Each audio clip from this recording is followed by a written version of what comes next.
गेल्या 2025 पासून आमच्या कष्टकरी दलित आदिवासी संघटनेच्या माध्यमातून ही जी 31 घरं आहेत जी बाधित होत आहेत असं नगरपालिकावाल्यांचं म्हणणं आहे।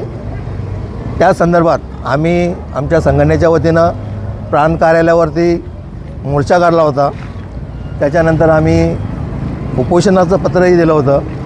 त्यांनी आम्हाला माननीय प्रांत अधिकारी शर्मा साहेब यांनी आम्हाला एक लेखी पत्र दिलं की 2016च्या GR प्रमाणे आणि 2006च्या उल्हासनगर महानगरपालिकेच्या हद्दीमध्ये येणारे जे अतिक्रमण आहे जे बाधित होत आहेत त्या संदर्भात तुमची घरं नेमागोल करण्याचा जो प्रस्ताव आहे तुम्ही महानगरपालिकेला दाखल करा। त्याप्रमाणे आम्ही महानगरपालिकेला प्रस्ताव दाखलसुद्धा केलेला आहे। त्याची प्रोसेससुद्धा चालू आहे आणि मधल्या काळामध्ये आमच्या रहिवाशांमध्ये आमच्या आदिवासी बांधवांमध्ये जी भीतीचं सावट होतं की ज्यांना जी भीती होती ती 15 दिवसात 1 महिन्यात कोणीतरी अफवा पसरायचे की तुमची घरे तोडणार आहेत म्हणून आम्ही कल्याण न्यायालय दिवाणी न्यायालयामध्ये आम्ही दावा दाखल केलेला आहे आणि त्याची पुढील तारीख 2 मार्च चालू आहे।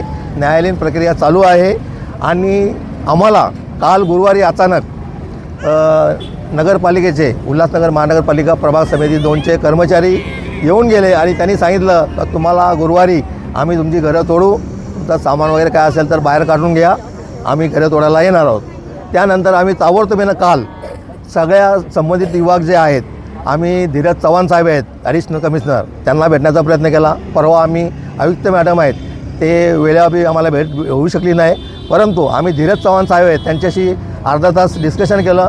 आमचा संपूर्ण आम्ही जो पत्रव्यवहार केलेला आहे त्याची संपूर्ण माहिती दिली, त्यांचा पत्रव्यवहार केला।